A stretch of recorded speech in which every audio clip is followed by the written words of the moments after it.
Bom, boa tarde. Vamos continuar onde a gente parou na última aula. A gente estava estabelecendo aqueles campos paralelotransportados, né, vendo como é que eles se comportavam. E a gente começou a falar de transporte, de curvas que acompanham esses campos, né, que vão ser, de fato, as geodésicas ou as trajetórias das partículas físicas. Né? Quando for tipo tempo, quando for tipo nulo, vão ser as trajetórias das partículas de massa zero. E quando for tipo espaço, a gente vai estabelecer justamente distâncias, né? Ou tamanhos de réguas ou objetos tridimensionais, certo? Ou seja, objetos que são definidos de forma simultânea numa mesma folha, tá ok? Então, eu cheguei a falar então da propagação temporal, dada aquela equação. A gente mostrou que as duas equações são equivalentes, porque a gente tem sempre o vínculo da normalização, certo? E agora a gente começou a falar de uma trajetória em si, ou seja, digamos que eu tenho pontos da minha variedade, tá certo? E esses pontos agora, eles vão formar curvas, né? Então eu tenho aqui um x, que é um x dado um certo parâmetro, que vai me dar t, ou seja, coordenada t como função daquele parâmetro, e aqui coordenada r como função daquele parâmetro, certo? E aqui a gente vai manter fixo de partida, porque é o que nós já tínhamos discutido na aula passada, ok? Né? Lembra que na aula passada a gente discutiu que a gente pode pegar as componentes do campo na direção θ e φ, se está igual a zero. Isso é equivalente a falar que o meu ponto é constante, porque na hora que eu calcular a derivada, ou seja, na hora que eu calcular aqui o meu dx d tal, isso aqui vai ficar o quê? dt d tal, dr d tal, 0 e 0. Tá certo? E eu vou chamar esse cara aqui de V maiúsculo para diferenciar do campo, tá? Por que eu estou diferenciando? Porque V maiúsculo é uma função somente do tal, desculpa, estou fazendo tal, mas é lambda. É uma função somente do parâmetro da curva. Tá certo? Obrigado. Nossa, eu fiz tudo misturado. Tá. É porque a gente bota na cabeça o tal por causa do tempo próprio, mas não vai ser tempo próprio sempre, né? Por isso que eu botei lambda em geral. E eu vou, para abreviar a nossa vida, eu vou chamar esse cara como uma certa função de lambda, e naturalmente esse cara vai ser uma outra função de lambda. A gente já sabe direto que esse cara é isso, e esse cara é esse cara aqui. Você pode repetir por que a gente está diferenciando, chamando V maiúsculo, ao invés do V minúsculo? Porque o V minúsculo é um campo. E esse aí não? Esse não é um campo. Isso aqui eu tenho essa curva, ou seja, eu tenho aqui meu espaço cosmológico qualquer. Então eu tenho uma componente R, uma componente T. Quando o meu parâmetro da curva varia, essa curva move. Então esse cara está se movendo aqui. Move T, move R, tá certo? E só isso. E aí, sobre cada um desses pontos, eu tenho uma tangente, que é esse cara aqui. Tá certo? Beleza. Agora, o ponto importante é que eu quero que essa curva seja também paralelotransportada, certo? A maneira de eu fazer isso é eu simplesmente dizer que o meu V de lambda tem que ser igual ao meu campo, que é paralelotransportado, calculado no ponto x de lambda. Essa é uma das equações mais importantes da física. Essa equação aqui. Tá certo? É assim que você faz hamiltoniano, é assim que você formaliza o hamiltoniano, tá certo? Praticamente tudo na mecânica se escreve nessa forma aqui. Tangente de uma curva igual a um campo calculado num ponto. F igual a MA é isso. F igual a MA é exatamente isso. Isso aqui é x ponto e V ponto igual a um certo campo especial, que é sempre assim. V e F sobre M. Isso aqui é um campo vetorial. Né? V é uma função de V e X? Uma função trivial de V e X, porque é só V. Ou seja, dado um V e um X, ele dá V. E essa aqui é uma função de V e X, mas no caso, geralmente, a função é só uma função de x. Certo? Então, veja, em geral, eu poderia escrever que isso aqui é um campo vetorial qualquer. Poderia ser um campo E, que depende de V e X, e com componente E2 de E e X. Tá certo? Então, eu tenho um campo que eu estabeleci características especiais para esse campo, que é ele separado e transportado, e agora estou procurando curvas integrais que acompanham aquele campo. Tá certo? Às vezes o seu campo é, por exemplo, os seus pontos são operadores no espaço de operadores que atuam num certo espaço de Hilbert. E as curvas integrais vão ser operadores que dependem do tempo, por exemplo, o formalismo de Heisenberg. Tá certo? É a mesma coisa. Só que agora os seus pontos tomam valores numa variedade de dimensão infinita. Certo? Mas continua sendo a mesma coisa. Então, uma equação assim, meio sem vergonha pode ser bastante interessante, bastante coisa nela, tá bom? Então, vocês entendem, é importante lembrar que agora eu não estou calculando o meu campo num ponto qualquer. Eu estou calculando sobre a trajetória, tá bom? Beleza. Mas isso, na prática, diz o que pra gente? Diz que dVt, que é uma função que só depende do parâmetro da curva, d lambda, vai ser igual ao quê?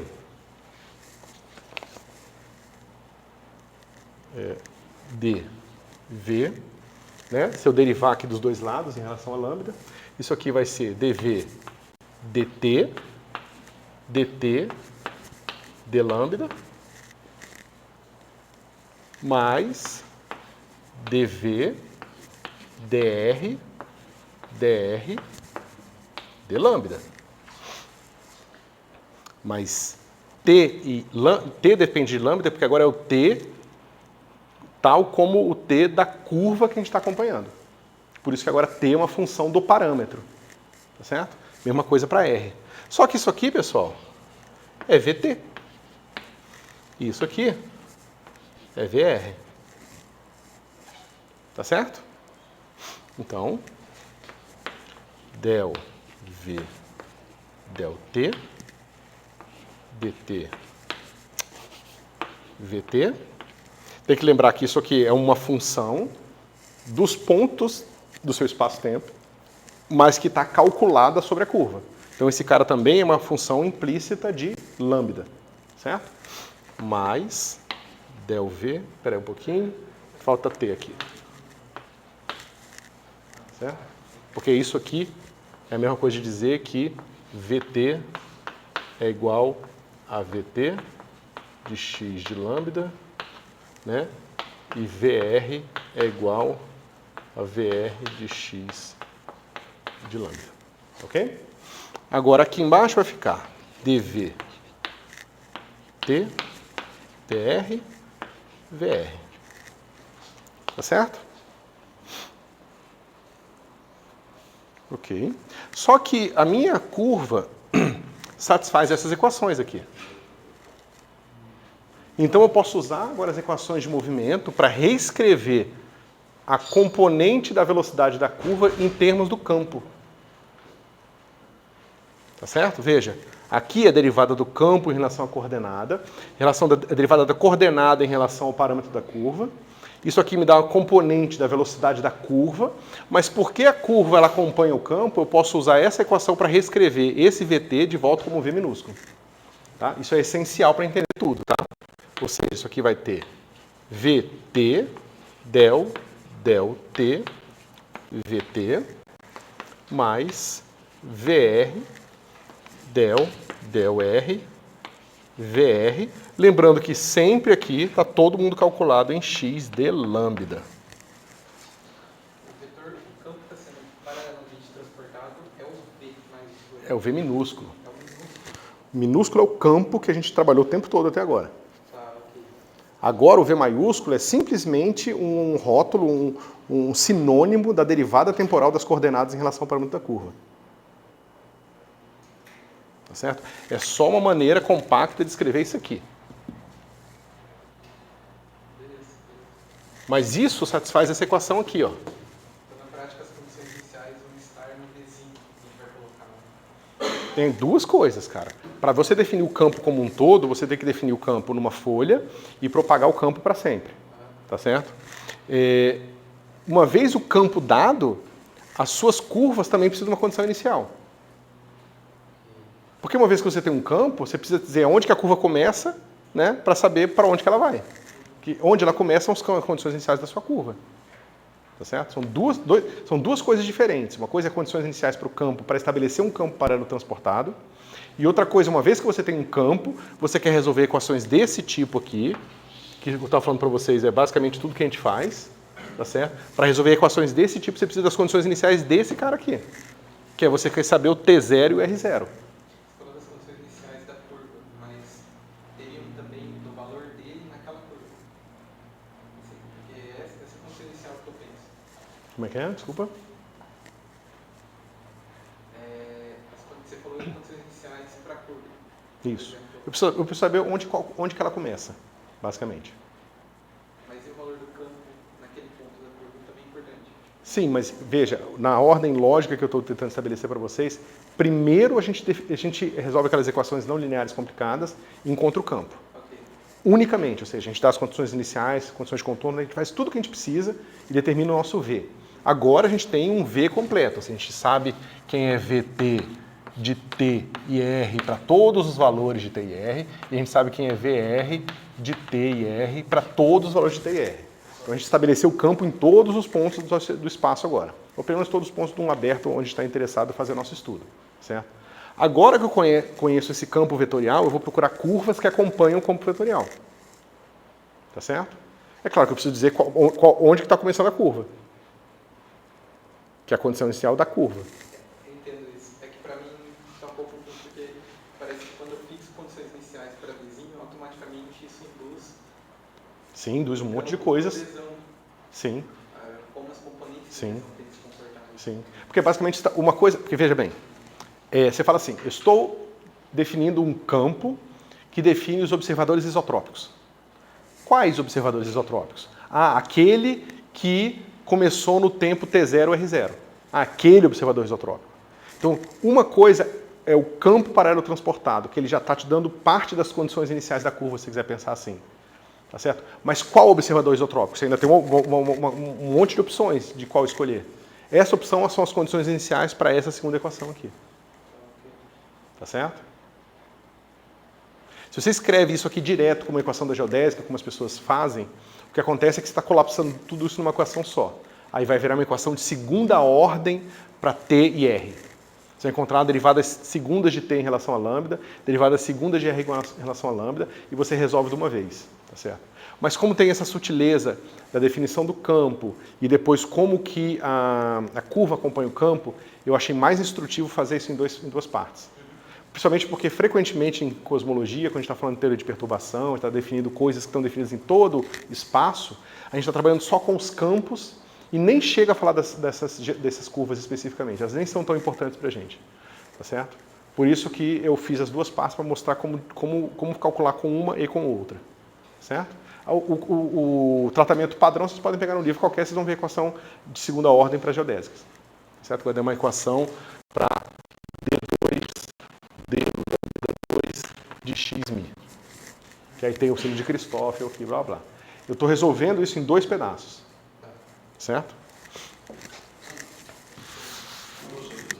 Como apareceu aquela derivada de VR em relação a del R na última parte que você escreveu? Porque antes você tinha uma derivada de del VT, del R. Deixa eu ver se eu fiz besteira. Porque está errado. Só tá errado, tá? E a segunda é quando você escreveu os parênteses e esse x de lambda que eu suponho que tem a ver com você passar a olhar para as condições iniciais do seu campo vetorial. Não, significa que essas aqui são todas funções da variedade, do seu espaço-tempo. E é para você calcular essas funções nesse ponto aqui. Só isso. É só para não escrever VT de x de lambda vezes del t de VT calculado em x de lambda. Então, é só para me poupar de escrever esse tanto de coisa. É só isso. Você falou aqui sobre condições iniciais. Eu não entendi. Então, Gustavo. Porque agora você tem uma equação de primeira ordem para esse cara aqui. Certo. Desculpa. Essa equação é uma equação de primeira ordem. Ele diz como é que dtzinho de lambda, né, varia dado uma função que vai ser uma função de tzinho de lambda e rzinho lambda. E aqui é a mesma coisa. Então é um par de equações de primeira ordem. Para você resolver esse par de equações, você precisa dar condições iniciais. A condição inicial é T0, botar o zero aqui, e R0. Ou seja, em que evento do espaço-tempo eu estou começando a minha integração. Você não está dizendo qual ainda? Não, ainda não chegamos em condições iniciais ainda aqui, não. A gente está só estudando a estrutura da equação. Certo?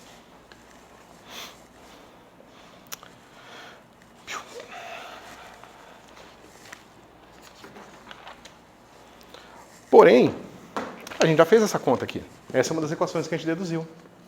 A gente calculou isso aqui em qualquer ponto. Basta a gente pegar o resultado que a gente encontrou e calcular ele em x. Certo? Então, isso aqui vai ficar... Vou continuar aqui, depois eu tenho que apagar ela mesmo.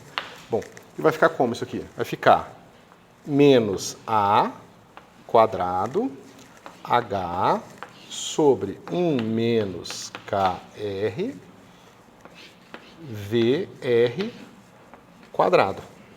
Onde aqui já apareceria o meu Vzinho R, mas eu estou usando minha equação de movimento para reescrever em termos do Vzão.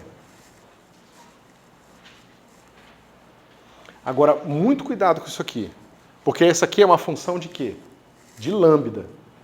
Ou seja, é A de T de lambda. É R de, em princípio pode ser uma função de T de lambda, né? Não, desculpa. R é só R de lambda. R de lambda. Ali não tem um quadrado? Onde aqui tem um quadrado. Tá certo? Ok. Mas olha que legal. Aqui eu tenho uma derivada de uma função de lambda em relação a lambda. E aqui eu tenho funções de lambda. Eu posso tentar resolver essa equação. Tá bom?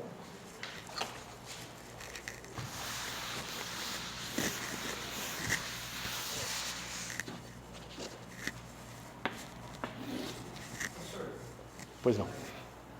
essas equações para determinar o VT e o VN. Isso. A princípio a gente está com o VN vai depender de lambda, mas a gente tem uma equação relacionada ao VT e o VN. Também. Você está falando do caso do fato de serem normalizados, é isso? Do fato do campo ser normalizado. Era essa que era a minha dúvida, na verdade, porque quando a gente estava falando de ser normalizado para Normaliza para sempre. sim, ao longo de um observador, né? Não, o que a gente fez antes valia para o campo. Pro campo. O próprio campo está normalizado sempre em todos os pontos. Então não normaliza ao longo da linha de observador. Isso já veio de graça, porque na hora que a gente normalizou o campo, as curvas que acompanham o campo, por definição, pela equação que elas satisfazem, né, por o fato de elas satisfazerem isso aqui, ela naturalmente também vai satisfazer a normalização. Uma vez que eu normalizei meu campo, as curvas que seguem aquele campo já seguem também normalizadas. E é por isso que quando eu faço o campo definido como paralelo transportado, aquelas curvas elas já têm um parâmetro com um significado físico, que vai ser o parâmetro afim. Que no caso do tipo tempo vai ser o tempo próprio, no tipo espaço vai ser comprimentos no espaço, e a do tipo luz vai ser o parâmetro da curva nula. Certo? Bom, aí que a gente começa a ficar um pouco mais delicado. dVt de lambda vai ser igual a menos a ao quadrado h, tá certo?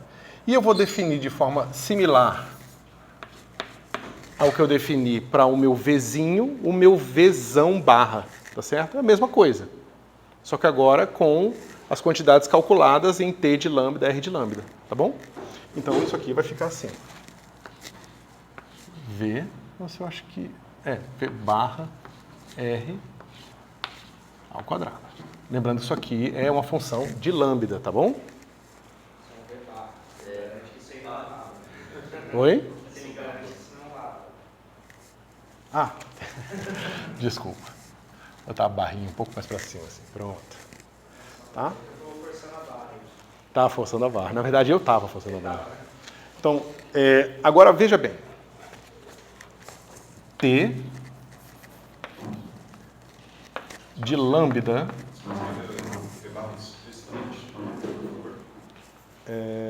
posso.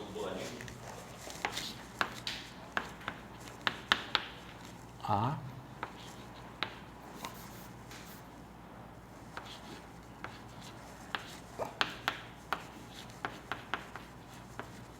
lembrando que tudo aqui é função de lambda. A de t de lambda, R de lambda e VR de t de lambda. De VR de lambda. Certo? Agora veja isso aqui, pessoal. O que é isso aqui?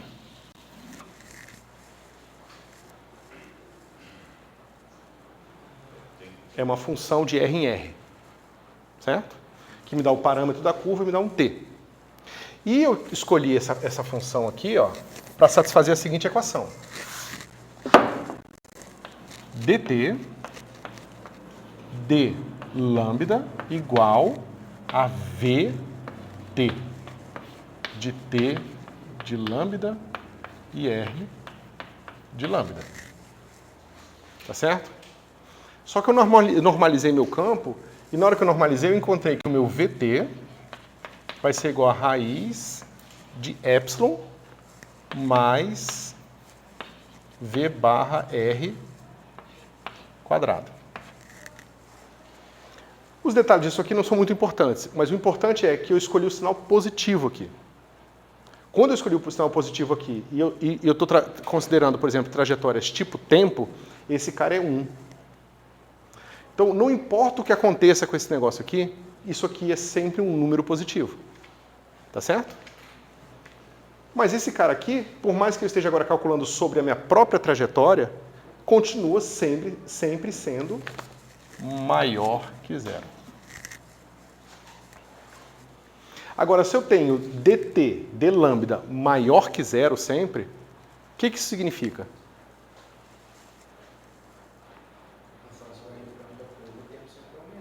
Eu tenho uma relação de 1 para 1 entre t e lambda.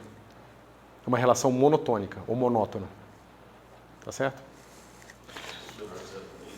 Se fosse menor que zero também. Mas seria... Só significa que o tempo para um sobe e para o outro desce. O lambda aumenta quando o tzinho diminui. Só isso. Tá certo? Mas significa, então, que eu sou muito bem capaz de fazer d lambda dt. Porque essas funções são inversíveis, eu posso fazer isso aqui. E o teorema da função implícita me diz que esse cara aqui é igual a 1 sobre dt de lambda. Tá certo? É fácil, muito fácil provar isso aqui. Tá bom? Vocês podem fazer para se divertir.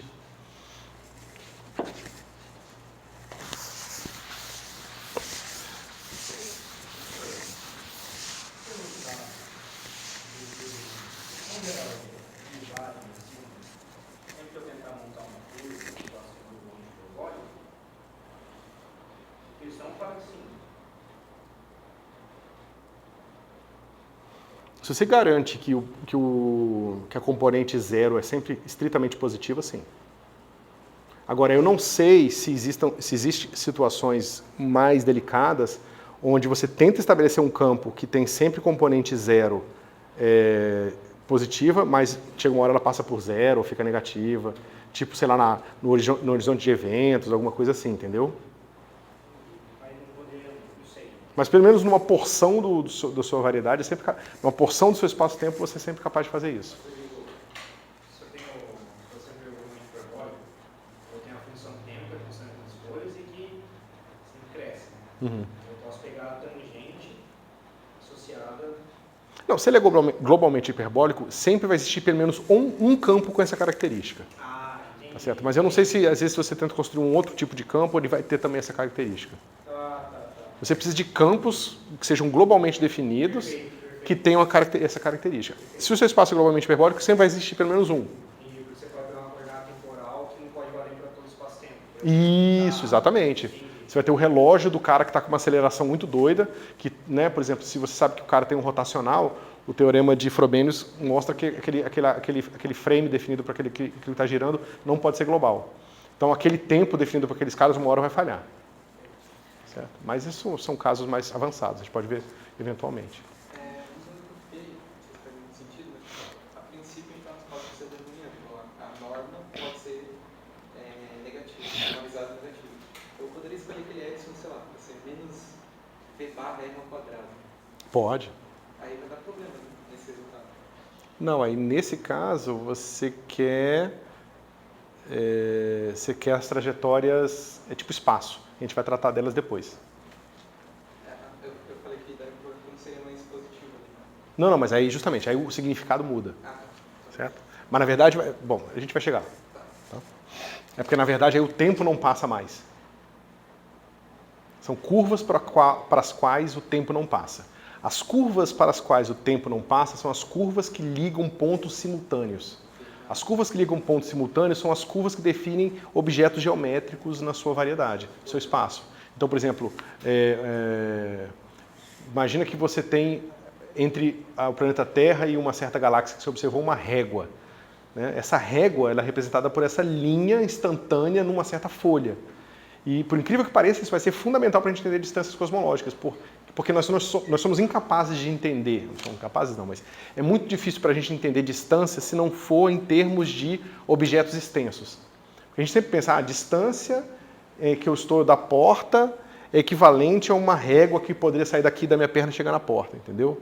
Ninguém pensa em distância como aqueles exercícios que a gente faz em relatividade restrita, que a gente fica sincronizando as coisas com um raio de luz. Mandei um raio de luz, o cara rebateu, aí eu contei o tempo entre o negócio rebater e voltar, e eu estabeleço isso como distância. Nós, humanos, não conseguimos fazer isso, entendeu? A gente pensa na reguinha lá. E é por isso que os nossos conceitos de distância vão estar associados a essas reguinhas. E essas reguinhas vão ser as trajetórias tipo espaço, que a gente vai estabelecer daqui a pouquinho. Tá? Que é justamente o que você estava querendo fazer ali. Beleza. Bom, então para que isso me serve? Para eu fazer essa inversão aqui. Mas isso aqui, pessoal, é o quê? É 1 sobre VT. Tá certo? Então, nada me impede de fazer isso aqui. dVT, dt, dt, dλ.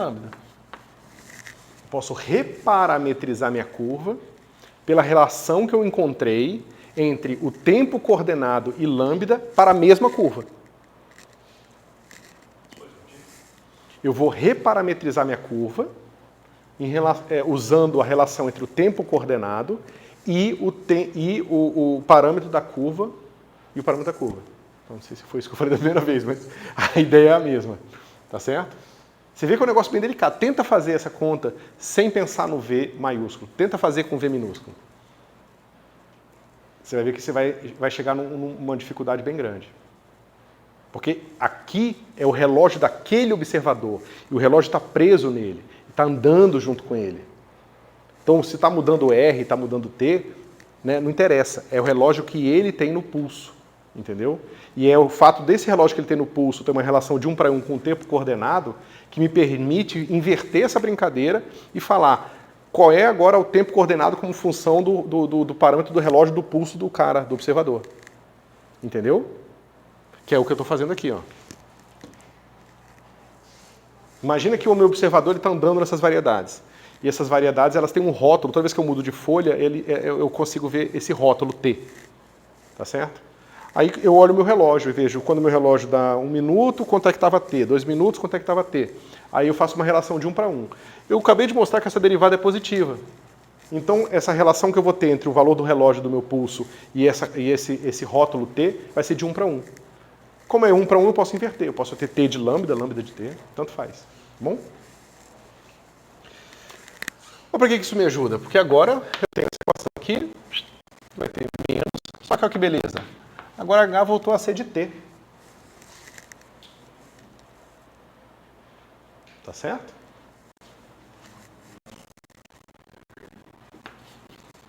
Porque agora é H de T de lambda de T. Não sei se é o momento, mas acho que sim, é apropriado. Eu tenho uma dificuldade para visualizar intuitivamente, fisicamente, esse tempo coordenado, porque eu tenho mais facilidade de ver o tempo próprio. Porque o tempo coordenado não existe. Os observadores estão ali. Oi? O tempo coordenado, ele não existe. Ah, não existe. Ele não existe. Então por que, sei lá, a gente quer expressar em termos deles? Porque, veja, quando a gente faz física, a gente não sabe fazer, ou pelo menos a gente não sabe fazer muitas coisas de forma totalmente abstrata. Frequentemente o que a gente faz é que a gente atribui coordenadas para as coisas, às vezes antes de entender qual é o significado das coordenadas. E ao estabelecer correspondências entre as coordenadas e medidas físicas, que a gente começa a entender o significado das coordenadas que a gente usou de partida. É um processo muito contraintuitivo, porque quando a gente está trabalhando com mecânica clássica, está tudo pronto. As coordenadas têm significado óbvio, a gente já sabe direto qual é o significado das coordenadas, porque a gente amarra muito bem. A gente fala coordenadas cartesianas representam deslocamentos a partir da origem. E esses deslocamentos são comutáveis. Eu posso me deslocar em x, depois em y, depois em x. E isso me dá uma relação entre o ponto e a coordenada, de 1 para 1. Então a coordenada, a distância, o ponto, tudo fica uma coisa muito intuitiva. Então quando a gente começa a trabalhar na mecânica clássica, a gente já começa com a arena pronta. A relatividade geral é uma teoria muito esquisita, que você começa com os pontos, mas que eles não têm significado ainda. Porque eles só vão ter significado no momento que você estabelecer quais são as distâncias entre eles e os tempos entre eles. Só que você só estabelece isso depois que você resolve as equações de Einstein, que você tem a métrica. Né? É uma coisa extremamente complicada. Você só sabe o que você está fazendo depois que você resolve o problema. Aí você tem que descrever como que é um fluido em qualquer sistema de coordenadas com qualquer significado. Aí é assim. Aí você tem que descobrir como que você generaliza um fluido para ele continuar sendo um fluido, sendo que você ainda não sabe qual é o significado das coordenadas. Entendeu? Aí você tem que procurar essas relações abstratas gerais de que um fluido tem que ter ou não.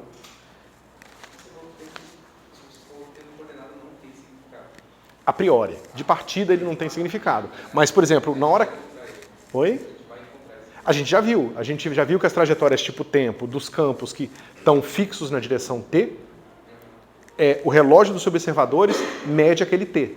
Então você já sabe que o tempo coordenado é o tempo do cara que está parado em relação às folhas homogêneas isotrópicas. Entendeu? Então, se agora eu estou olhando esse cara parado e tem um cara com uma certa velocidade, eu já sei a diferença entre o relógio do cara que está parado e o relógio do cara que está em movimento.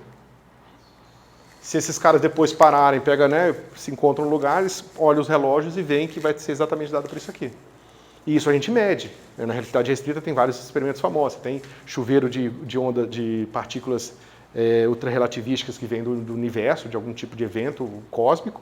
Quando bate na atmosfera, gera uma partícula. E você sabe que aquela partícula tem um tempo de meia-vida, né, que se não tivesse contração do tempo, dilatação do espaço, a partícula não chegaria no chão, mas ela chega no chão. Você mede essa diferença de tempo. Certo?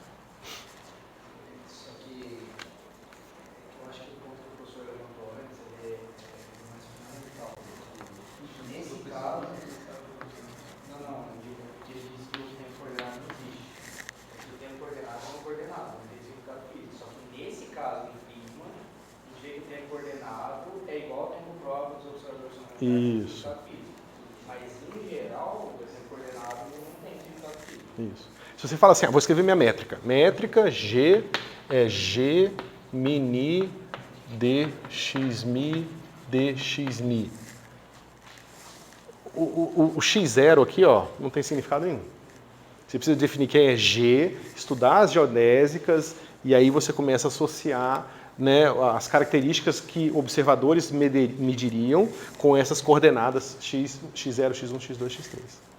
Teria que primeiro dizer quem é a métrica, para depois entender o significado das coordenadas onde ela está escrita.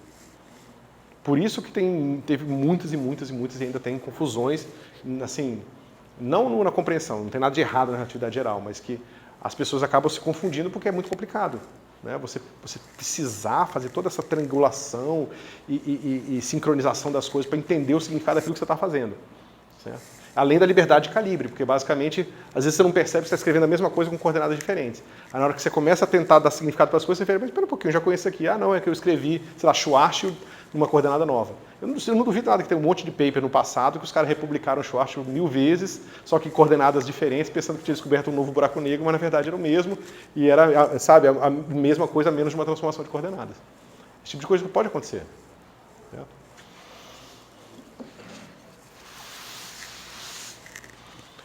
Bom, mas agora a gente sabe que esse negócio aqui, ó... nem precisava disso aqui, mas tudo bem. Vai ficar assim, ó. VT, D, DT, VT é igual a menos H, D barra R de T. Tá certo? Beleza? Deixa eu ver como é que eu fiz isso aqui. Só me lembrar. Tá? Agora veja bem, a gente está usando aqui que VT é igual a raiz de epsilon mais V barra R quadrado. Tá certo? DDT disso aqui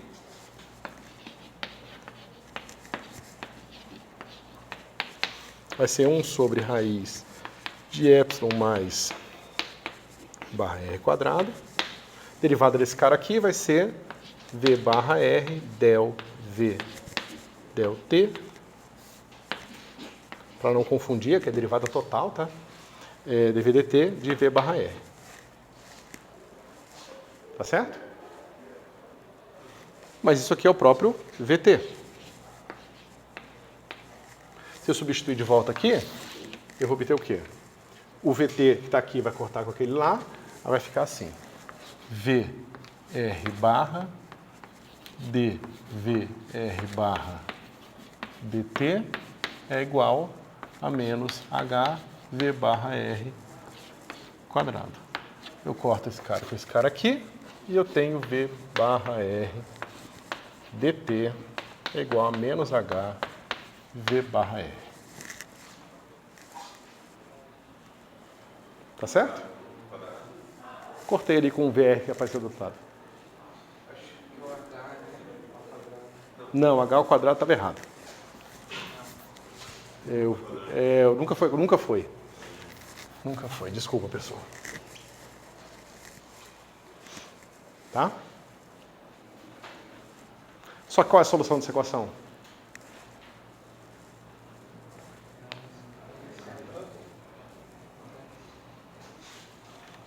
Você pode, se quiser, você pode escrever assim, ó, D1 sobre A, D dt, A, V barra R, igual a zero. Tá certo? É só passar esse lado, o cara para o lado da esquerda, lembrar que esse cara é A ponto sobre A. A gente reescreve assim, tá certo? Porque é uma derivada da regra de Leibniz, né? Eu tenho isso aqui. Então, basicamente, A, V barra R é uma constante. Se é constante, é igual a esse cara calculado num certo tempo zero qualquer aqui. Tá certo?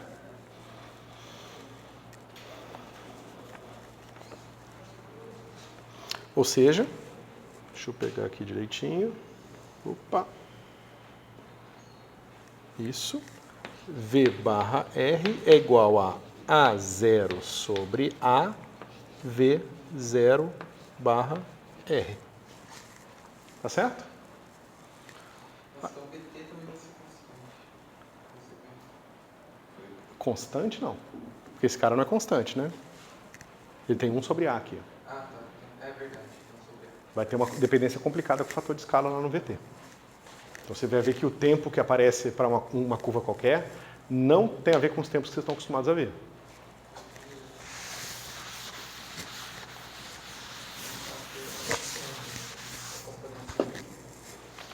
Tá certo? Bom, o que a gente vai fazer? Pega essa expressão aqui e abre ela dos dois lados. Vai ficar assim. Cadê você? V barra R a gente viu lá atrás, é A, sobre raiz de 1 menos KR2, tá certo? VR. E vocês já vão entender por que a gente está interessado mais em VR do que barra R. O V barra é só para resolver as equações de uma forma mais simples.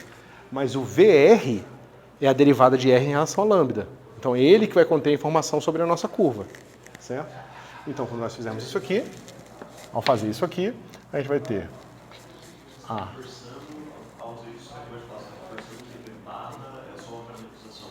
Isso.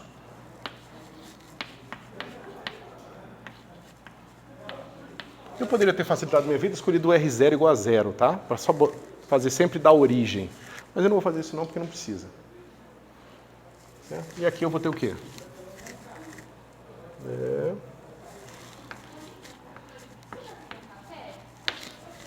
Tá certo? Esse cara aqui é o V barra, esse cara é o V barra 0, e esse cara é o A0 sobre A que eu encontrei aqui, ó.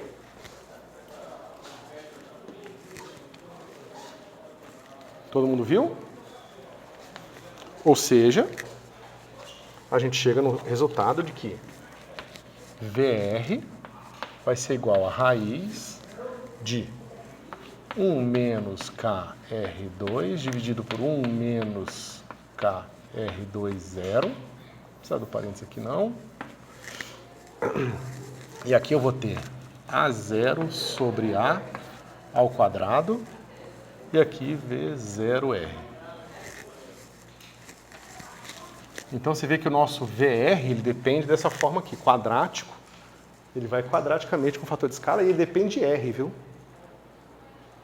Isso vai ser bastante importante, porque se vocês quiserem realmente entender a diferença entre distância transversa e distância comóvel, vocês têm que entender o papel desse termo aqui em fazer a relação entre essas duas coisas. Distância transversa, eu acho que a primeira vez que você falou isso. Você já viu distância luminosidade?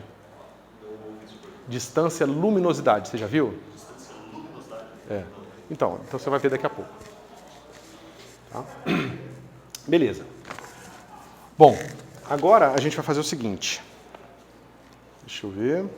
Vamos começar a extrair informação desse negócio, tá? Então a gente sabe primeiro o seguinte. Deixa eu ver como é que eu fiz. Tá. Então a gente pode escrever VT como sendo raiz de epsilon mais V0R barra ao quadrado A0 sobre A ao quadrado. Tá? Mas o que isso diz pra gente? Diz pra gente que esse cara aqui é dt de lambda, tá certo? Mas eu posso escrever d lambda dt como sendo 1 sobre isso aqui. Eu integro dos dois lados, eu vou ter o seguinte.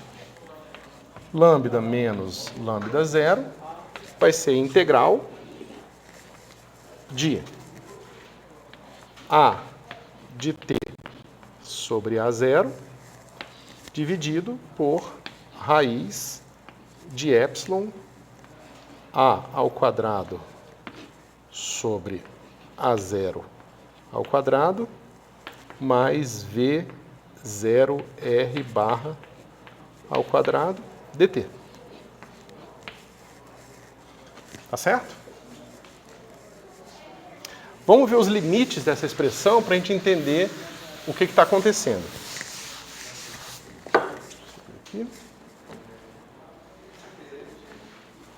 Eu só escrevi, lembra que eu mostrei que o VT é dt de lambda?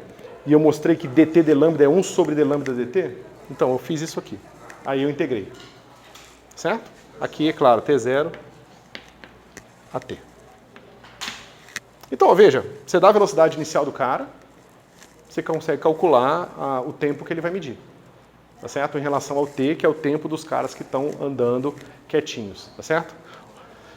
Se eu faço o meu limite desse meu VR indo para 0, significa que eu estou me aproximando dos observadores parados. Lembra que o meu V, né, ou o meu Vzão, ele vai ser VT, gama T, mais VR, gama R. Se isso aqui vai para 0, esse cara vai para 1, né? E aí eu tenho aquela situação onde o meu V é igual ao gama T. São aqueles observadores que estão parados. Tá certo? Aquele meu VR ali, ele é proporcional ao meu VR sem barra. Tá certo? Quando o meu VR sem barra vai para zero, aquele VR vai para zero também. Então significa que eu estou parado. Isso é a velocidade vai para zero. Tá certo? O que acontece nessa situação?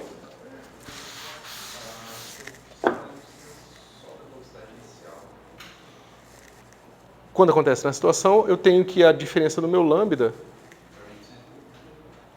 vai cortar, tá vendo? Vai ter o epsilon aqui, vai ser 1, no caso, por exemplo, das trajetórias tipo tempo, vai ser 1, vai dar A sobre A0, vai cortar com A sobre A0, e significa que o meu delta lambda vai ser o delta T, que é o que a gente já sabia. Os caras parados medem o tempo coordenado. Você falou de quando o VR vai para zero. Ou seja, Na expressão, só fazer uma coisinha aqui. Isso implica que parece, na expressão que você tem aí, cálculo do tempo dos observadores zero, parece suficiente só escolher que a velocidade inicial escrita pelos campos tangentes à trajetória desse zero. isso.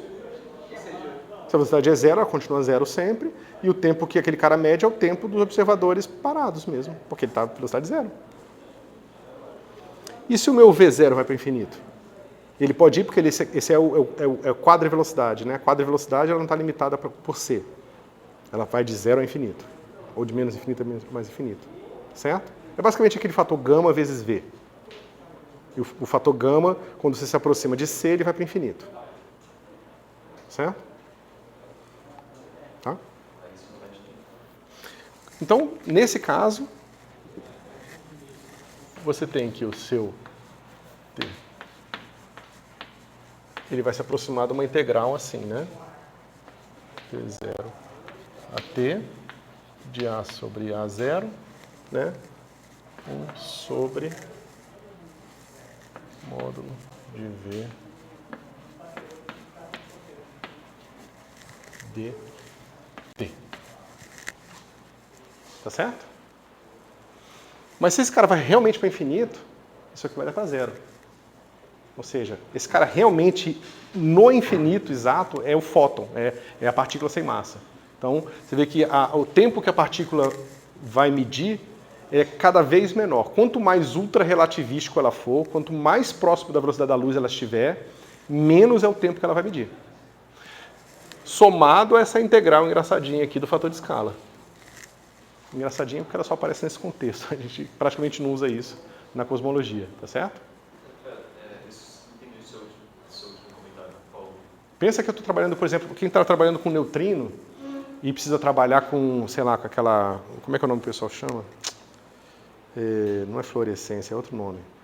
O neutrino ele pode ficar mudando, né, de neutrino do muon para o neutrino do tau, para o neutrino do elétron e tal. Oscilação, isso. Obrigado. Às vezes falha a memória. Então, por exemplo, se você quiser pensar na oscilação e o tempo da oscilação, e ele tiver massa, então a velocidade dele aqui é muito grande, mas não é infinita. Você teria que fazer essa integral aqui para saber o tempo que o neutrino está medindo, para saber como é que a oscilação está em função do tempo que ele mede, por exemplo. E essa integral vai ser importante nesse caso. Você está dizendo para partículas ultra-relativísticas, mas que não são o fóton, você precisa... Exatamente. Ultra-relativística, mas não de massa zero. Elas vão medir um tempo assim. ainda não foi indicado essa questão de só depender da velocidade inicial, é porque você não pode ter uma velocidade inicial muito baixa, mas o VDR crescer absurdamente. Não, porque esse V é constante. O VDR É porque aquilo ali é a condição inicial. Aquele V0 ali é a condição inicial. Então, aqui, esse negócio está dizendo qual é a diferença do seu relógio, dependendo somente da sua condição inicial. A gente vai calcular o V como função do tempo também. A gente vai fazer isso aqui agora. Porque você quer saber como que o V muda com o tempo. Na verdade, a gente já viu, né? Está aqui, ó. Então, exatamente. E para mim, essa informação da velocidade Você vê que a velocidade vai diminuindo em Friedman. poderia ter o contrário. Né? Depende se o universo está contraindo ou expandindo, sim. Se ele está expandindo, o A está aumentando e a minha velocidade está diminuindo. Agora, você tem que ver se a posição R está mudando também. A posição R vai mudar também.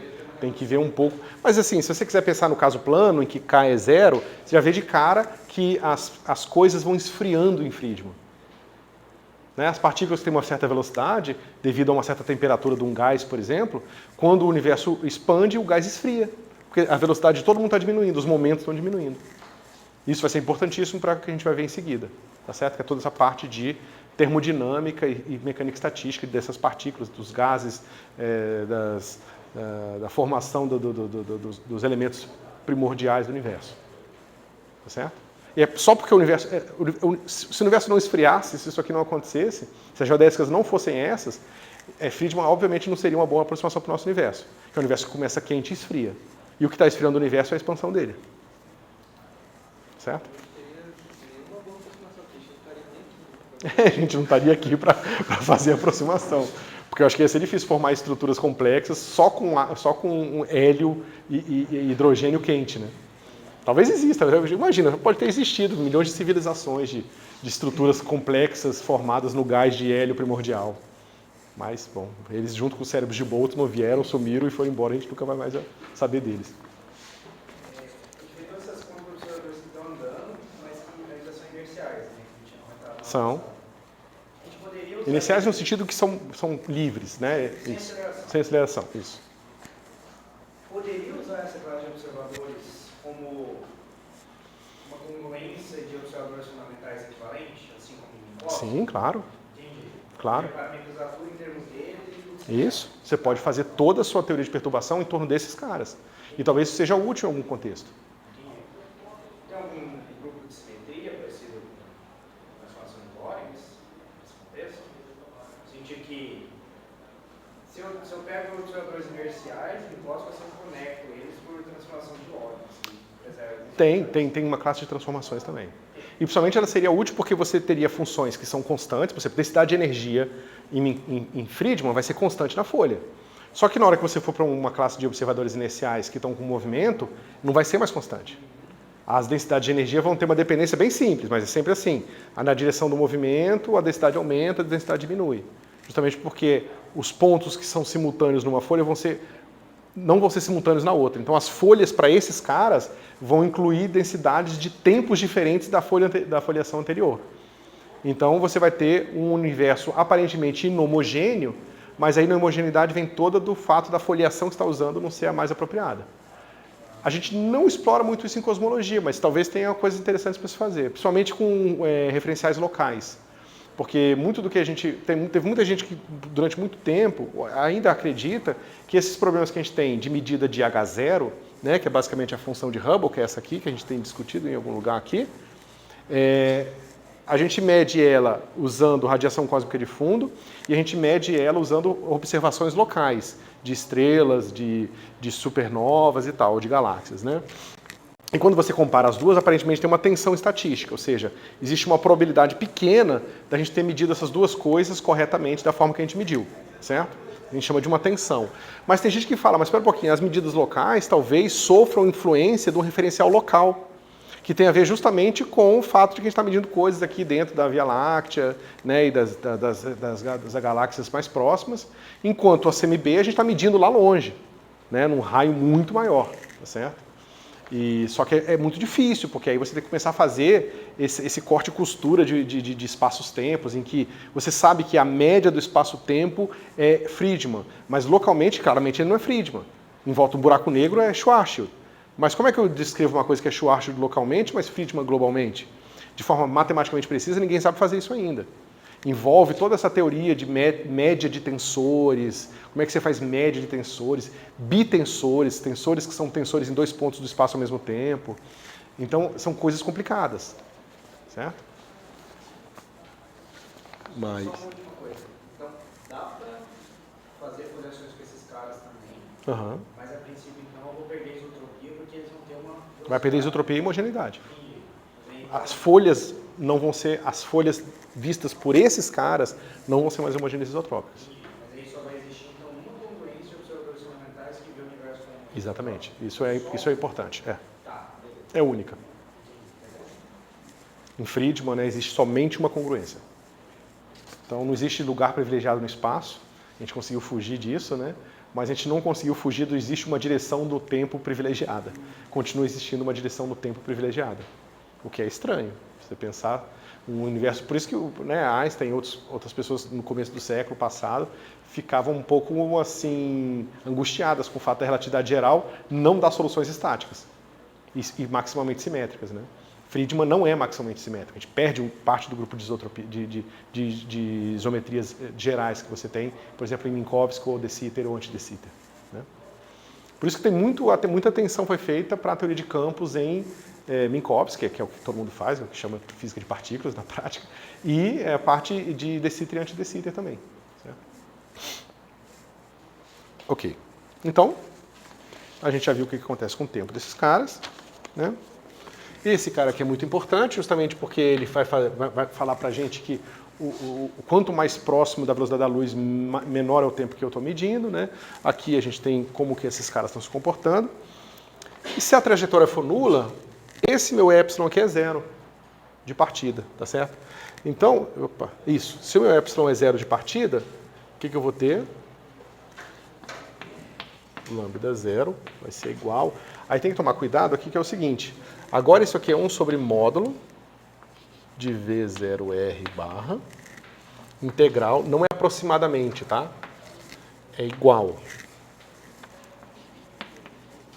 de 0 a t de A 0 dt. Aí você fala, pô, professor, você acabou de falar para mim que o fóton não vai medir tempo, mas você acabou de mostrar que existe essa diferença na coordenada aqui, que aparentemente está associada ao tempo, tá certo? A questão é o seguinte, a diferença no parâmetro da curva é claro que é finita, porque a curva se move no espaço-tempo. Só que eu não posso mais interpretar esse cara como tempo, porque não existe um referencial onde a partícula de massa zero está parada. Tá certo? Então eu não posso chamar esse cara aqui de tempo próprio mais. Justamente porque eu estou escolhendo epsilon igual a zero. Por que se só ela tivesse parado, a gente poderia encarar aquilo como tempo? Então, esse aqui é a diferença do parâmetro da curva, tá certo? E aí você pensa, o parâmetro da curva está associado a algum observável daquela curva. Se a minha curva é tipo tempo, eu sempre posso pensar no referencial onde aquele cara está parado, que é o referencial dele. No referencial dele, basicamente, o seu ds2 vai ser igual a menos d tal 2. Então, no referencial dele, o comprimento da curva equivale ao tempo que ele mede. Você está falando que o dx aí é zero. Isso. É um referencial, um sistema de coordenadas adaptado, que fica parado, que o cara está parado naquele sistema de coordenadas. E para o fóton eu não consigo fazer isso. Mas o parâmetro afim está aqui. E você vê que eu posso mudar, esse cara aqui vai ser a energia do fóton, porque agora VT vai ser igual a V barra R, isso vai ser a energia do fóton, proporcional à energia do fóton. Então, você vê que o meu tempo ele é invariante por uma multiplicação por um número aqui e mais uma constante aqui. É essa constante mais esse número aqui. É uma transformação afim. Tá certo? Os fótons vão diferir nas suas diferenças coordenadas a menos de uma transformação afim, que vai ter a ver com a energia do fóton. Pode falar mais sobre o que é uma transformação afim? Uma transformação afim é uma transformação que pega um número e leva numa coisa assim. É só isso. Isso é uma transformação afim. Só isso. É uma matriz mais um deslocamento. E agora, se você repetir a sua conclusão, Está vendo que um fóton em particular que tenha uma certa energia, que vai ser VT, não precisa de módulo não, né? Quando o epsilon for zero, isso aqui vai ser módulo de VR barra. De VR barra. Tá certo? A gente está tratando com um cara zero, então a energia inicial do meu fóton aqui, ó, né, o VT vai ter justamente a velocidade, né, da curva, né, que tem a ver justamente, se eu multiplicar isso aqui, isso aqui vai ser justamente o P0 da curva, que vai ser a energia, tá certo?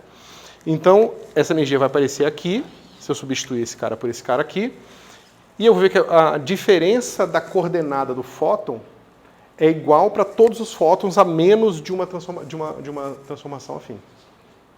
Tá certo? Ou seja, todos os fótons medem um tempo não é tempo, né? Essa coordenada de forma parecida. Tá? Esse comentário sobre a energia do fóton. Quem é exatamente a energia do fóton? É derivado do parâmetro do tempo? Isso. Tá. Certo? Tem um detalhezinho, mas eu vou voltar nisso depois.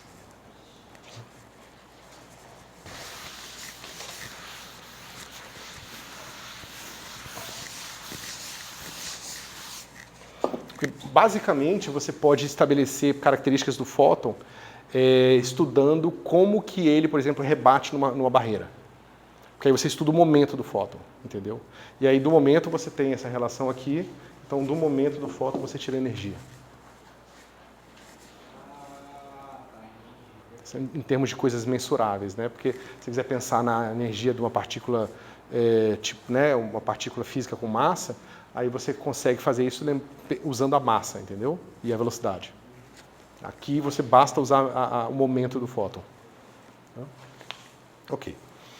Poxa, eu apaguei um negócio totalmente errado, cara. Ah, merda. Vocês me distraíram. Tá vendo? A culpa é de vocês, a minha não.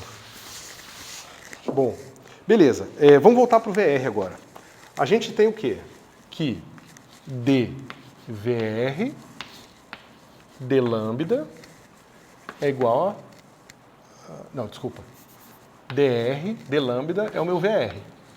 Mas eu já sei quem é VR. É A0 sobre A, raiz de 1 menos K R2, V0 R barra. Tá certo? Que foi o que eu apaguei ali, que eu não queria ter apagado. Deixa eu ver se eu até reescrevo ali. Tá? É a fórmula que eu tinha reescrito ali, só que eu botei aqui em termos do VR barra. Tá? Lembra que na outra fórmula tinha dividido por 1 menos KR0, né? Eu só reescrevi assim porque fica mais conveniente. E espera um pouquinho.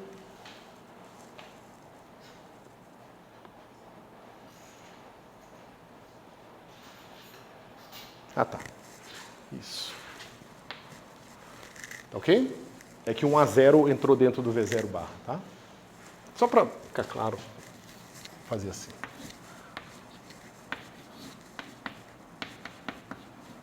Essa é a fórmula que eu tinha escrito antes, tá? Aí eu peguei essa raiz, peguei um desses caras aqui e transformei aqui no V bar. Certo? Ok. Bom, então a gente integra essa brincadeira. Como é que a gente integra essa brincadeira aqui, pessoal? Tá vendo que toda dependência em R está só nesse pedaço aqui? E toda dependência no tempo está só aqui? O resto é constante? Então eu posso jogar esse cara para cá, eu posso, né, integrar dos dois lados aqui e obter, né, vocês sabem fazer isso, né, de verdade, não desse jeito que eu estou falando. Isso vai ficar assim. Eu troco o lambda para DDT, tá? Deixa eu fazer aqui em dois, vamos fazer de uma vez não, vai ficar assim. dr dt, aí vai ficar, aqui do outro lado vai ganhar esse termo adicional aqui, vai ser assim. Eu já vou escrever bonitinho. Raiz de epsilon a ao quadrado sobre A0 ao quadrado mais V0 barra R ao quadrado. Aqui vai ficar raiz de 1 menos K R2 sobre A. E aqui V0 barra R. Tá certo? Bom, quanto é que é a integral de 1 sobre KR2? Raiz de 1 sobre KR2?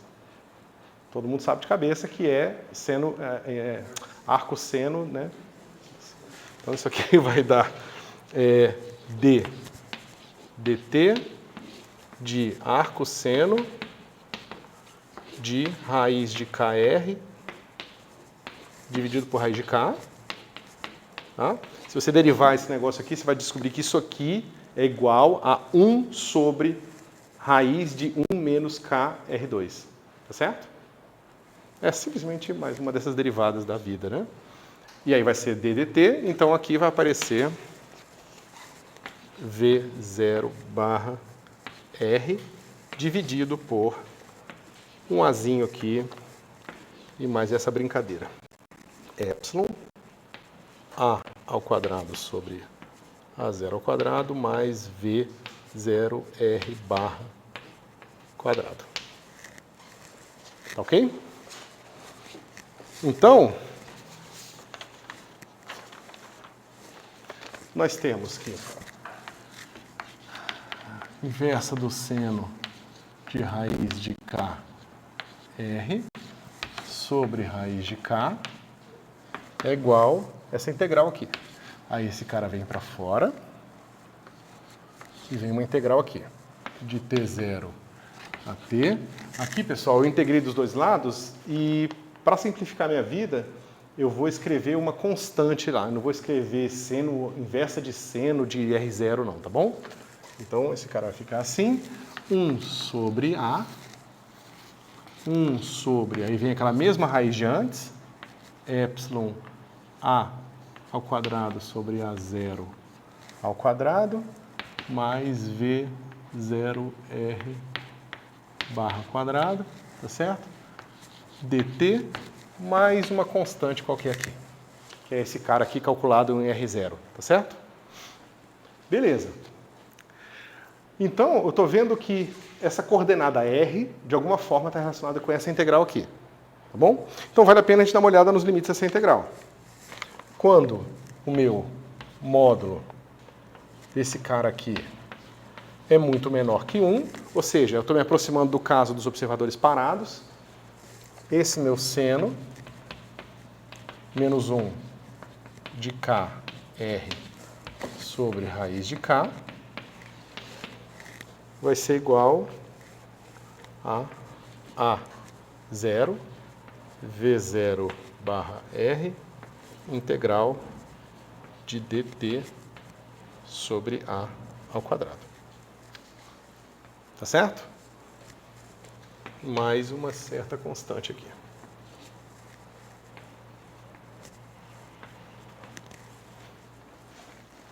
Está claro, pessoal? Então, o que está acontecendo aqui é o seguinte. Essa aqui é a minha velocidade, tá? Então, você vê que a minha coordenada R, ela está variando com velocidade vezes tempo.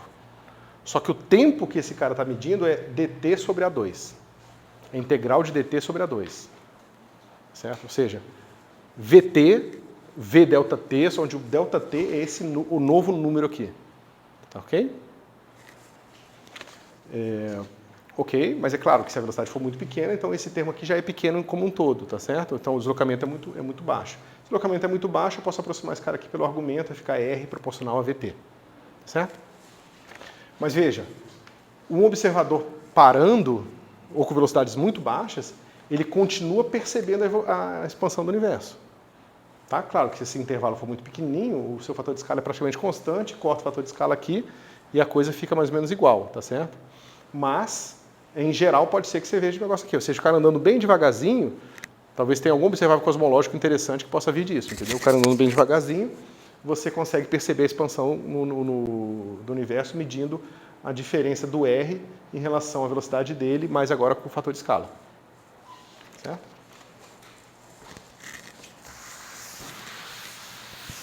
E o que acontece no caso em que o meu V0 R barra é muito grande? Certo? Então, nesse caso, muito maior que 1, eu vou ter mesma coisa, seno menos 1, raiz de KR sobre raiz de K. Esse cara aqui vai ser, veja, vai dar módulo desse cara dividido por ele. Então vai ser simplesmente a direção do movimento, tá certo? Mais ou menos, que vai ser o módulo daquele cara, integral de T0 a T de dt sobre A. Olha que interessante, pessoal. Isso vai ser muito importante, porque vai estar associado também a como que a temperatura dos gases muda, tá certo? Aqui, uma partícula ultra-relativística, ela mede um tempo que é dt sobre A. Tá certo? Enquanto aqui, que é uma partícula meio paradona, meio subrelativística, ela mede um tempo que é dt sobre A ao quadrado. Eu não sei de onde veio o A quadrado aí. É porque quando eu estou botando esse negócio aqui muito pequeno, sobra só esse termo aqui. Esse termo aqui vai ser raiz de epsilon sobre raiz de epsilon ao quadrado sobre A. Só que eu tiro aqui o raiz do A, fica A ao quadrado. Né? Ou seja, quando esse termo domina, então é só 1 sobre A. Quando esse termo domina, aí fica esse termo aqui. E esse, pessoal, é a mesma medida de tempo que a luz vai... que digamos que aparece na equação horária da posição do fóton. Tá certo? Por quê? Isso aqui vale para quando esse cara foi muito maior que 1, mas também é a mesma expressão para quando o meu epsilon foi igual a 0. Tá certo? Quando o meu epsilon foi igual a 0, estou falando de trajetórias tipo tempo, tipo luz, né? Eu só substituí o epsilon aqui, esse cara vai aparecer, vai cortar lá de novo, é claro, o fóton pode estar indo na direção radial, pode estar voltando, tá certo? E a expressão não é mais aproximadamente, ela é idêntica a isso aqui. Tá certo? Então você vê que o tempo passa que agora a gente tem um monte de tempos e um monte de distâncias. Mais de um tempo, mais de uma distância. Ou seja, se eu quero falar quanto que a coisa se deslocou, eu pego velocidade vezes um tempo. Mas quando eu quero quanto tempo passou no relógio dele, aí é outro tempo. Tá? É outra quantidade, para se falar de uma maneira mais precisa, talvez. Ok? Então você vê que aqui ó, é velocidade, um c aqui, vezes isso aqui. Tá certo? Enquanto nesse outro caso aqui, ó, eu tenho esse cara aqui. Tá certo? Pode repetir esse último comentário? Acho que eu não entendi a diferença. É porque eu estou usando C igual a 1, tá certo? Se eu não estivesse usando C igual a 1, para esse cara ter a unidade correta, esse negócio teria que ser uma coisa tipo C aqui, velocidade da luz. Então veja, quanto que um fóton viaja depois que passa um certo ΔT no seu relógio? É C vezes ΔT. Isso foi qual o espaço, né, qual é a distância entre o ponto original e o ponto final onde o fóton esteve e estará quando passar o tempo de T0 a T, por exemplo. Tá certo? Isso aqui é como o fóton se desloca no espaço de Minkowski. No espaço de Friedmann é assim. Tá certo? A gente vai dar um nome para esse tempo aqui, vai ser o tempo conforme. É o tempo que a gente usa para medir deslocamentos do fóton. E se eu quiser medir deslocamento de partículas massivas, eu uso esse tempo aqui, que é dt sobre A ao quadrado, que é um outro tempo que geralmente a gente nem dá nome para ele. Então, o que a gente conforme é o tempo que um observador fundamental mede no relógio dele, que ele atribui a um cara andando numa geodésica no fóton. Isso. Digamos, é a quantidade física, eu não chamaria de tempo porque não tem a ver com relógio, entendeu? É a quantidade física que ele usa para ver quanto que o fóton vai ter se deslocado. Ou seja, eu quero saber quanto... Isso. Digamos que eu tenho uma maquininha que mede isso aqui. Eu tenho o meu relógio e eu tenho a maquininha que mede isso aqui. Tá certo? Aí eu estou medindo os dois. Aí eu medi num certo T0 esse treco aqui, depois medi ele de novo em T. Eu quero saber quanto que o fóton se deslocou de T0 a T. Eu pego isso que eu medi com essa minha maquininha de medir dt sobre A, subtraio um do outro, multiplico por C e eu sei que esse é o deslocamento que o fóton teve. Tá certo? Isso que é o tempo conforme. Tem mais um detalhezinho que a gente vai chegar lá, mas falta pouco, tá? Então você vê que tem uma profusão de tempos aqui. Tem o tempo que o cara mede, tem a coordenada que ele usa para medir, para caracterizar pontos do espaço-tempo, tem a quantidade física que ele usa para saber quanto que a coisa se deslocou, e essas coisas já começam não começam mais a ser diferentes umas das outras, tá certo? E a gente vai ver que a gente está acostumado a fazer o seguinte: quanto que a gente se deslocou do centro até a borda da esfera? R, né? E qual é o termo que aparece para calcular a superfície de um pequeno ângulo sólido em torno desse ponto R aqui? R quadrado seno θ, né? dθ dφ. Só em relatividade, só em espaços planos. Em espaços curvos, o raio não é mais o mesmo deslocamento que você usa para calcular as áreas. E é por isso que a gente tem a distância comóvel e a distância transversa. A distância transversa é esse raio especial da esfera. R que a gente usa para distância até a casa da esfera e o R do jacobiano que a gente vai usar na integral é diferente. Isso. Isso, ou seja, no espaço plano, esse R aqui e o R que eu meço, né, como R delta θ é o mesmo. Esse cara é o mesmo desse. Mas em Friedman não. Em Friedman, esse cara vai estar associado a um tipo de distância e esse vai estar associado a outro tipo de distância que vão ser medidas de formas diferentes. Tá certo?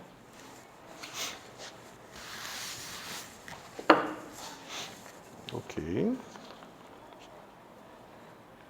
Mas agora a gente precisa entender o que é R, né? Porque a gente está falando desse R aqui o tempo todo, eu estou falando que o R mede o fóton e tal, mas a gente não sabe direito o que é o R. E para isso, e a gente está sempre discutindo caso tipo tempo no limite de velocidades baixas, tipo tempo no limite de velocidades muito altas e tipo nulo. Mas a gente não discutiu ainda o caso tipo espaço.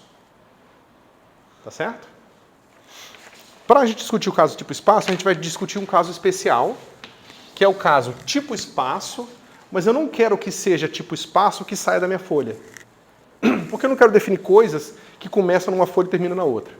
Eu quero definir coisas tais como vistas pelos observadores isotrópicos. Tá certo? Nesse caso, que é o caso VT é igual a 0. Nesse caso, o meu epsilon é igual a menos 1 e o meu VR é igual a 1. VR barra. Você vê aqui, ó, o meu VR barra, não 0. VR barra é igual a 1. Você vê que eu não tenho liberdade nenhuma. Né? A gente só vai checar se isso é consistente, tá certo? Então a gente tem o seguinte, a gente tem a seguinte equação que a gente usou lá atrás. DDT D. Veja, aqui é a equação pro campo primeiro. Estou definindo um campo de deslocamentos radiais dentro da folha. Não são deslocamentos que envolvem mudança de tempo, tá ok? Então vai ficar isso aqui.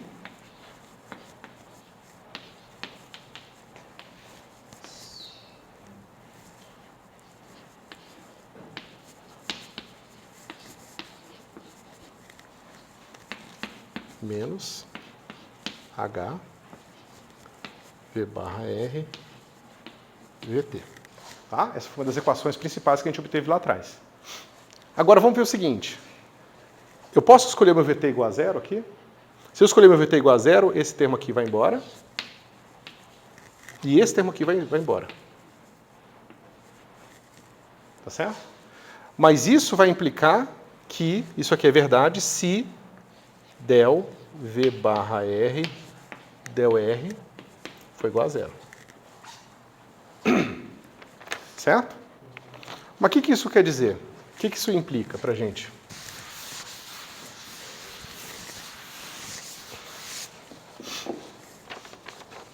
Isso implica que del R de VR sobre raiz de 1 menos K R2 é igual a 0, ou seja, isso aqui é uma constante. Só que isso é mais que uma constante, isso tem que ser igual a 1. Tá certo? Eu acho que eu botei o maiúsculo, eu devia ter botado o minúsculo aqui, tá? Para não confundir vocês. Porque é o campo primeiro, certo? Ok, bom, mas isso tem que ser igual a 1, é compatível com as equações de movimento, porque a derivada de 1 é 0, então eu estou seguro, tá certo? Mas isso quer dizer então que o meu VR é igual a raiz de 1 menos KR2. Oi? Aqui é simplesmente o vínculo da normalização. Então eu estou normalizando uma trajetória tipo espaço, por isso que o meu epsilon é igual a menos 1, tá certo? E eu estou escolhendo a parametrização com o componente t igual a 0. E eu estou mostrando que isso é compatível com a equação de movimento. Porque poderia ser o caso de que eu estou num espaço esquisito, que mesmo que eu comece com uma coisa tipo espaço, ela tivesse que ganhar componente na direção do tempo. Mas isso não está acontecendo. Eu estou mostrando que esse termo aqui é compatível com esse cara ser 0 sempre. Né? Eu estou mostrando que essa escolha satisfaz essa condição satisfaz as equações de movimento. Da mesma forma que eu mostrei trivialmente que as trajetórias tipo tempo para os observadores isotrópicos também satisfaz as equações de movimento para os campos. Tá certo? Ou seja, um campo radial que satisfaz isso aqui é um campo bem definido. E esse tipo de campo radial que satisfaz isso aqui é o que nós queremos o tempo todo, tá certo? Vamos lá. Agora, a gente tem que esse cara aqui, quando a gente impuser a equação de uma curva que acompanha essa tangente, a gente sabe que isso aqui é o nosso VR, maiúsculo. Só que isso é dr d lambda. O lambda agora, pessoal, é o deslocamento dentro da folha. O parâmetro da curva, de uma curva tipo espaço, é a distância percorrida, tá certo? Então, isso aqui vai ser raiz de 1 menos KR2. Tá certo? Eu vou mudar aqui de lambda para L, tá certo? Para a gente não se confundir com o lambda de antes. Só para a gente lembrar que esse negócio tem a ver com distância, tá bom? Beleza. Qual a solução dessa equação aqui? Desculpa, antes, você está dizendo que então tem o mesmo papel do lambda, só a gente está no caso diferente. Eu só mudei a letra. É idêntico ao lambda, só que mudei a letra nesse caso. Então, isso aqui vai ficar seno menos 1 de KR sobre KR, sobre K, esse cara é igual a L. Ou delta L, né? Vou botar delta L. Tá ok? Eu estou absorvendo a constante aqui, estou simplificando a nossa vida, tá bom? Bom, mas isso significa que agora eu sei dar significado para o R. Ou seja, esse é o comprimento físico. Tá certo? Esse é o comprimento físico, ou melhor, essa é a maneira que eu atribuo o significado físico para a coordenada R. Tá certo? Esse é a distância medida na folha, tá certo? Por esse cara aqui. Né? Por essas trajetórias tipo espaço. Tá certo? Eu acho que eu só perderia isso que eu falo, mas tipo, se eu relaxasse a hipótese, a condição de normalização, aí eu teria a componente VT. Eu não posso supor que o VT é constante na folha. Eu tenho uma componente temporal desse vetor, mas ele é constante na folha. Aí só aquele primeiro termo iria zerar, eu acho. Fala de novo, por favor. Eu quero supor agora que meu vetor espacial VR barra não é normalizado. Na folha. Mas é constante a norma, de qualquer forma. Ok. Ah, tá. Você quer deixar esse cara diferente de zero. Exatamente. Aí eu acho que ainda assim aquela primeira derivada vai ser zero. Aquele termo vai zerar. Por quê? Porque ele não vai ter variação no tempo do vetor. Né? Ele fica... Hã? Tem azinho, cara. Tem azinho? Tem. Ah, então não é trivial. Não é trivial. Na verdade, as coisas que a gente fez antes vão valer também. É só botar um epsilon negativo agora ali. Ah, é verdade. Certo? As coisas que a gente já feito antes já valia. Entendi. Beleza. Certo? Chegou nesse resultado a partir do campo, mas não podia ter obtido ele direto a partir da métrica? Mas é da métrica que eu estou tirando. Não, mas só olhando o elemento de nível. Sim, é isso que você vai encontrar todo o livro de cosmologia, né? O cara vai fazer assim, você tem menos dt2 mais dr 2, 1 menos kr2. Aí você fala, o meu d ômega é zero, por alguma razão, você fala que isso é, né? E para um fóton isso é zero. Só que não é assim, né? Isso aqui é um curto-circuito desses montes de passo que a gente está dando aqui. Isso aqui não faz sentido físico, tá? Físico, não faz sentido matemático. Por quê? Porque soma dois formas. Cadê o resto dela aqui? Como é que você pega um elemento de um tensor de segunda ordem e agora tira a raiz e divide por o dt? Não é dois formas, é por isso que eu falei, um tensor de 2 zero. Certo? Mas, de qualquer maneira, no caso do trajetória espacial, não seria só integrar a trajetória espacial, né? Mas é basicamente o que eu estou fazendo. Só que, por exemplo, você pegar um caso mais complicado em que esse cara aqui não consiga ficar sempre temporal, aí isso já não é mais verdade. Você está fazendo hipóteses quando você está zerando termos na métrica e fazendo esses atalhos, que você não sabe a priori se você pode fazer ou não. Mas quem fez a conta para você e botou no livro já sabia que podia. Então ele bota no livro de uma forma mais fácil, entendeu?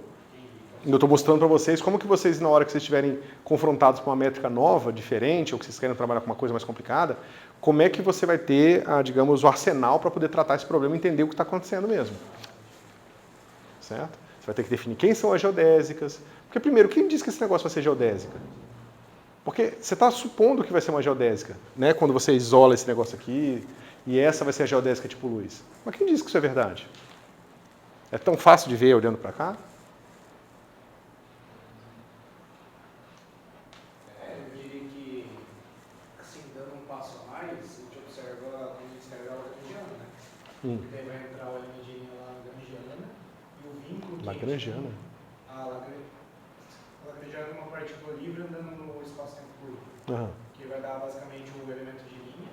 Uhum. Aí você supõe a parametrização e quando você considera a normalização da velocidade, vai aparecer um vínculo equivalente.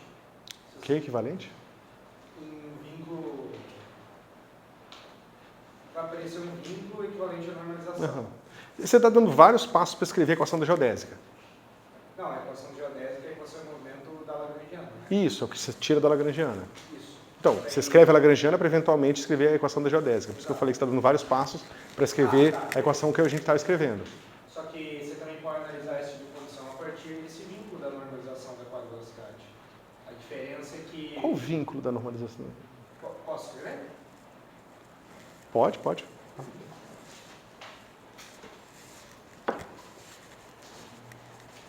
Vou fazer uma mensagem.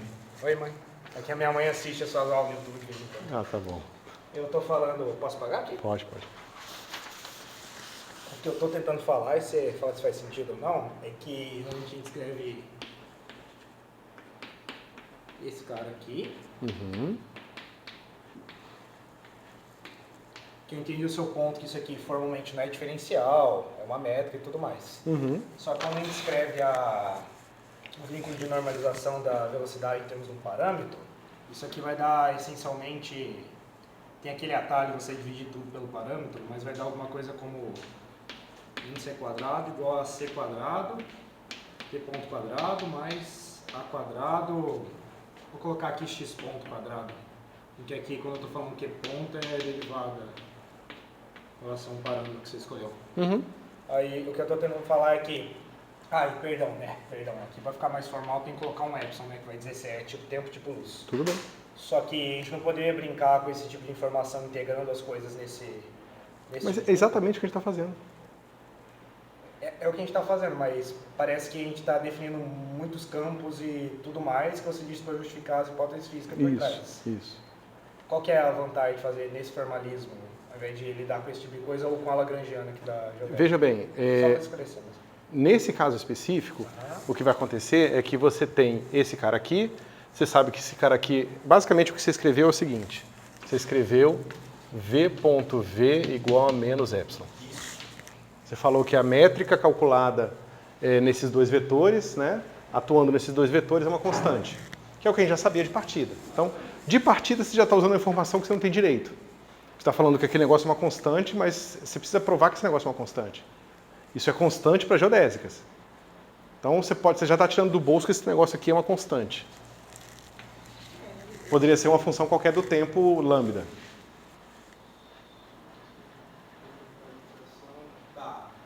O que eu quero dizer é o seguinte, se eu pegar um V, que é uma tangente a uma curva qualquer, e colocar na métrica, nada me impõe a priori que minha curva esteja normalizada. Concordo, mas isso certo? consegue assumir a lagrangiana, que vai dar as equações de movimento, que são a equação da geodésica? Claro. Então, aqui parece um caminho equivalente, mas mais simples. Você quer um caminho rápido? A gente poderia ter feito o caminho rápido, mas a questão é que a diferença aqui é que você agora entende que existem duas estruturas matemáticas diferentes. Uma é o campo paralelo transportado e o outro são as curvas que seguem esse campo. O campo paralelo transportado ele define todos os pontos da sua variedade, tá certo? E você usa ele para definir, digamos, referenciais, tá certo? Essa família de observadores. Tá? E para isso você precisa resolver uma classe de equações. Depois que você resolve essa classe de equações, você pode resolver as equações que vão seguir essas trajetórias, tá certo? Se eu quisesse simplesmente resolver essas equações rapidamente, eu poderia ter feito isso que você fez, mas aí eu teria que fazer uma coisa meio como é que se diz? Então, a principal vantagem de abrir isso tudo é entender as estruturas matemáticas por trás desse tipo de brincadeira. É que eu quero entender as vantagens de fazer... O que você está fazendo quando você faz isso aqui? Tudo bem, aí você não sabe se esse cara é uma constante ou não. Como é que você resolve essa equação? Então, isso vem em equação geodésica. Não, esquece geodésica. Pensa, você quer resolver rápido. Você quer resolver usando só isso aqui. Como é que você resolve? Qual o próximo passo que você dá agora? Aí, por exemplo, se fosse integrar com a trajetória tipo luz, ela é parametrizada pelo epsilon igual a zero, o produto interno é zero. Espera um pouquinho. Você está pegando a sua métrica e está calculando ela para uma certa curva. Mas essa curva pode ser de qualquer jeito. Não, ali eu estou tomando o produto interno, Isso. depois que eu estou assumindo são tangentes A uma certa curva. tipo luz. Ah, é geodésica já. Mas cadê a equação geodésica? Como é que você está definindo? Onde que você está caracterizando que aquela curva é uma geodésica? Por isso que eu falei, assumindo que a ação vem da métrica. Eu estou pensando tudo na ação. Integral A ação vem da métrica. métrica. Sem ação eu concordo que não dá para fazer nada. Isso eu não estou questionando. Tá. Então você quer falar o seguinte, eu tenho um formalismo variacional, mais a imposição da métrica, que na verdade é redundante, para definir curvas. Isso. É isso que eu pensei. E você está perguntando isso comparado ao que eu fiz, você quer comparar em que sentido? Qual a comparação que você quer que seja feita entre essas duas maneiras de tratar o problema de se encontrar campos geodésicos? Me parece não, os dois chegam no mesmo resultado. Não, nesse que você está fazendo, de partida você só vai encontrar geodésicas. Você não vai encontrar campos geodésicos. Para você encontrar campos geodésicos é um pouco mais delicado. Porque aí você não pode fazer essa brincadeira de ter um parâmetro lambda de partida na sua ação. Não tem parâmetro lambda no campo geodésico. Um campo geodésico é um campo. Ele não é uma curva parametrizada a um lambda. Só funciona para curvas. Só funciona para curvas, isso.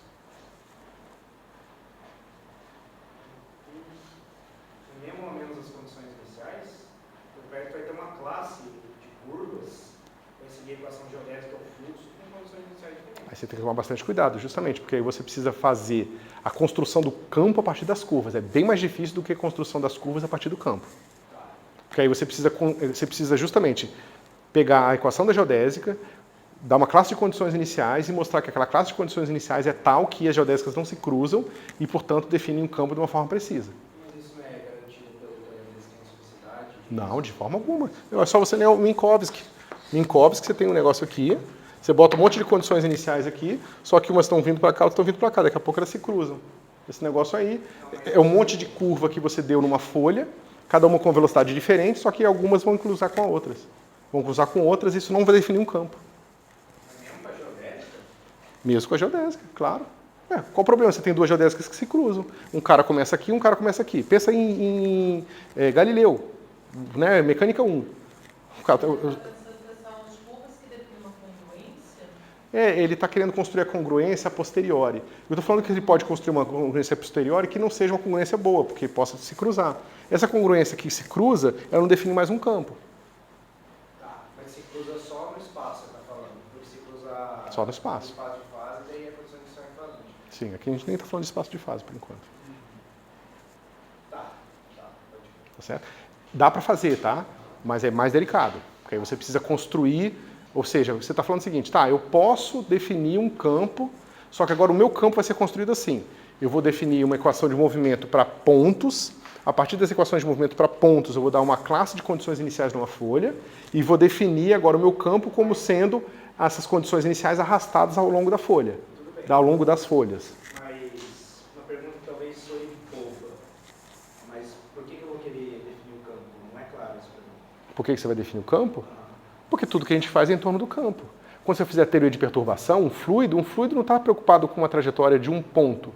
Para você definir um fluido, você precisa definir um fluido no que diz respeito a uma classe de observadores que está observando o fluido como um todo. Ou seja, quando você fala densidade de energia do fluido, você está falando qual é a densidade de energia em todos os pontos onde o fluido está existindo. Então, para isso, você precisa de uma classe de referenciais. né, uma causa de referência, não, um referencial definido em todo o seu espaço onde você está avaliando seu fluido. É que parece muito diferente quando começa com a equação geodésica, mas enfim, O que acho é melhor se a gente dar... parece diferente o quê? Quando a gente lida com fluido, parece que a gente lida com coisas diferentes da equação. É bem diferente. É bem diferente, é justamente a diferença de você estudar um ponto e você estudar uma região do espaço de fase. É basicamente a diferença da mecânica clássica para a mecânica quântica. Na mecânica quântica, está preocupado em pedaços do espaço de fase variando no tempo. E na mecânica clássica, você supõe que você consegue estudar a evolução de pontos do espaço de fase, ou seja, como é que x de t e p de t, né, mudam no tempo. E isso que a gente está fazendo vai ser mais vantajoso quando for mexer com campos, fluidos, esse tipo de coisa, por exemplo? Em geral, cosmologia, a gente vai trabalhar sempre com campo. Raramente você vai fazer... A geodésica, ela vai servir, e a gente está fazendo todas essas contas aqui, porque ela vai servir para a gente entender a informação que os fótons estão trazendo para a gente. Mas as informações que os fótons estão trazendo são informações sobre fluidos, sobre gases, sobre estrelas colapsadas. Então, eles são como se fossem os emissários da informação, e por isso são importantes.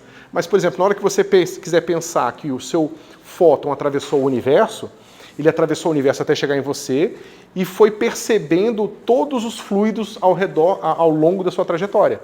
Então ele sofreu todos os desvios e todas as coisas até chegar a você. Mas é bom saber as duas coisas, não tem por que focar numa só. Sim. Eu só queria entender justamente as vantagens de ver desse jeito que eu tinha visto. Porque a princípio envolveu um espaço a mais. Não, são dois passos que você faz, no caso geodésico, de uma vez, eu separei em dois pedaços. Tá, entendi. Mas Que- está tudo embutido naquele caso. Assim, escondido. Isso, mas se você for... Deixa eu já fechar aqui, porque eu tenho que ir arrumando minhas coisas.